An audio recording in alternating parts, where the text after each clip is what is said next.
Lepo pozdravljeni. Dobrodošli v tedenskem pregledu novic.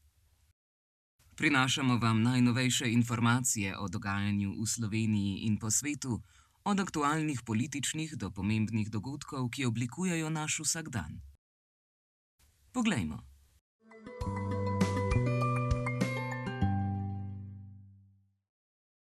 Komisija za preprečevanje korupcije je v zadevi v zvezi z nekdanjo ministrico Tatjano Bobnar ugotovila, da je premier Robert Golob z dvema sporočiloma omenjeni ministrici o kadrovanju v policiji ravnal v nasprotju s pričakovanjem in odgovornostjo in s tem kršil načelo integritete. Premier je v prvem sporočilu zapisal: Jutro. Moram priznati, da postajam resno zaskrbljen s kadrovsko sliko v policiji. Dajva se ta teden dobiti samo na to temo. Poudarjam, resno zaskrbljen. V drugem pa: nič mi ni všeč, ker se ni izvršilo nič od dogovora. Pika. Dokončna pika.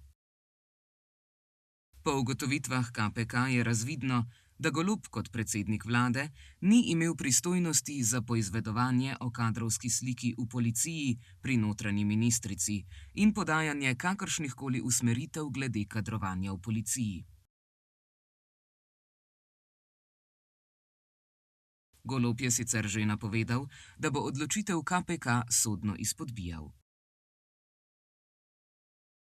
Novela zakona o izenačevanju možnosti invalidov, ki velja od 13. januarja, ureja prekrške in globe za neprilagojene javne objekte ter določa, kako jih prilagoditi invalidom.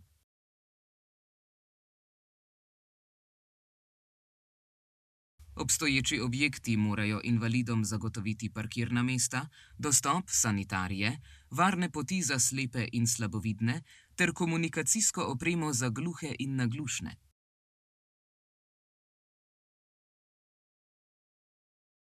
Gradbeni inšpektor lahko odredi prilagoditev in določi rok za izvedbo. Globa za prekršek pa znaša od 250 do 40 tisoč evrov.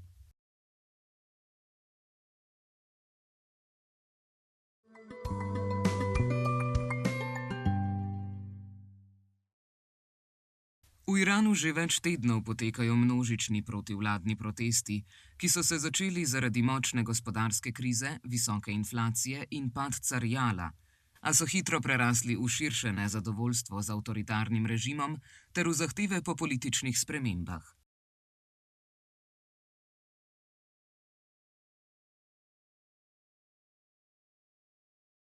Iranske varnostne sile so proteste pogosto nasilno zatirale.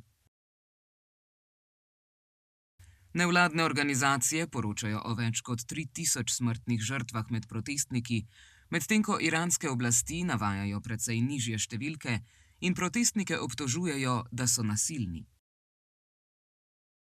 Iran je zaradi nemirov uvedel vsesplošen izklop spleta in komunikacij ter aretiral več tisoč ljudi, s čimer omejuje pretok informacij.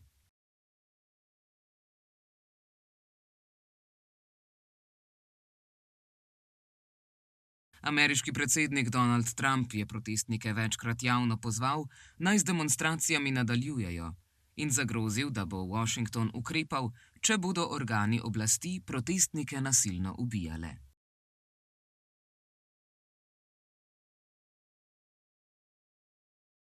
V Washingtonu so se sestali predstavniki Danske, Grenlandije in ZDA, kjer so bile v ospredju ameriške zahteve po priključitvi Grenlandije.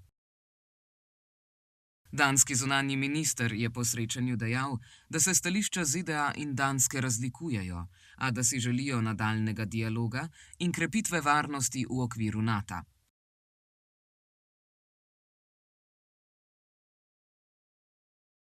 Več evropskih držav je napovedalo sodelovanje v vojaški misiji na Grenlandiji, Danska pa ustanavlja delovno skupino za varnost na Arktiki. Kljub pogovorom ostaja osnovno nesoglasje, ker ZDA še vedno vztrajajo pri želji po prevzemu Grenlandije. Klepetalnik umetne inteligence Grok, ki je v lasti Elona Muska, se sooča z močnimi kritikami, ker je omogočal ustvarjanje ponarejenih, seksualiziranih slik resničnih ljudi na podlagi uporabniških zahtev brez njihove privolitve, vključno s spreminjanjem fotografij v razkrivajoča oblačila ali celo goloto.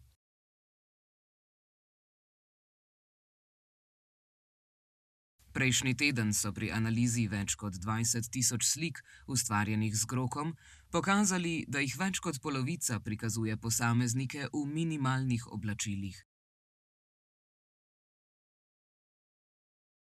Večinoma gre za ženske, na 2% slik pa so se pojavili tudi mladoletni. Dodatni pritisk je v sredo naložila koalicija 28 civilnih družbenih skupin, ki so v odprtem pismu, poslanem izvršnima direktorjema Appla in Googla, pozvali k prepovedi Groka na omrežju X v trgovinah z aplikacijami, navaja AFP.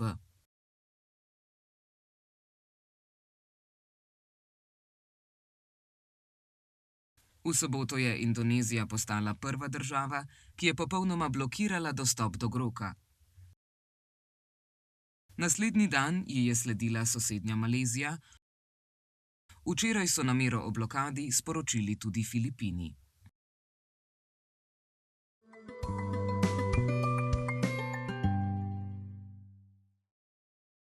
Slovenska smučarska skakalka Nika Prevc je v soboto prepričljivo zmagala na domači tekmi svetovnega pokala na Ljubnem ob Savinji.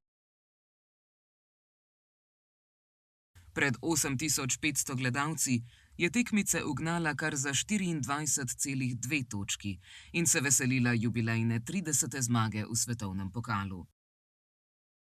V nedeljo se je na domačem terenu ponovno veselila zmage in prišla do 31. zmage za svetovni pokal.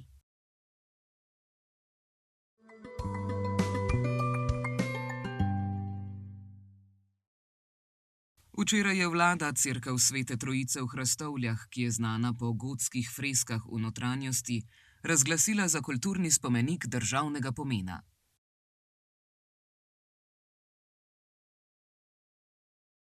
Doslej je ta cerkev veljala za kulturni spomenik lokalnega pomena. Gotska cerkev Svete Trojice v Hrastovljah je bila zgrajena v 15. stoletju in slovi po srednjeveških freskah Janeza iz Kastva. Te vključujejo prizore stvarjenja sveta, izgon Adama in Eve, Kristusov križev pot ter mrtvaški ples, ki ponazarja neizbežnost smrti za vse sloje družbe.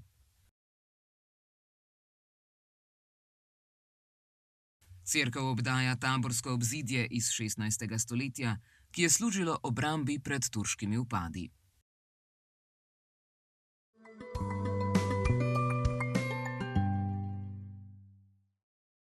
Jutri bo v notranjosti Slovenije oblačno, na Primorskem ob šibki burji delno jasno. Najnižje jutranje temperature bodo od 1 do 6, v severnih krajih okoli 0 stopinj Celzija. Najvišje dnevne od 1 do 6, na Goriškem in v slovenski Istri okoli 13 stopinj Celzija.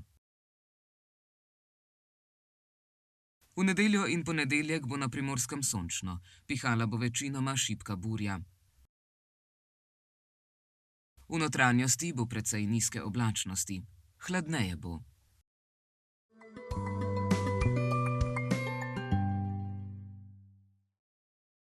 Kretnja tedna je prioriteta. Krita se takole. Pomeni prednost, pomembnost. Na primer, zdravje zaposlenih je naša prioriteta. Ko govorimo o tem, naj zaključimo z naslednjo zanimivostjo. Ali ste vedeli, da januar poznamo pod starim imenom prosinec? Prosinec je mesec zime in praznikov. V tem času se še posebej poudarja zdrav življenjski slog, ker se zaradi mraza več zadržujemo v zaprtih in toplih prostorih, se manj gibamo in se poveča uživanje sladke hrane in pijače. Zato je mesec januar idealen čas za mentalno in fizično skrb, razmislek in postavljanje prioritet. To je bilo za danes vse. Se vidimo naslednji teden. Nasvidenje.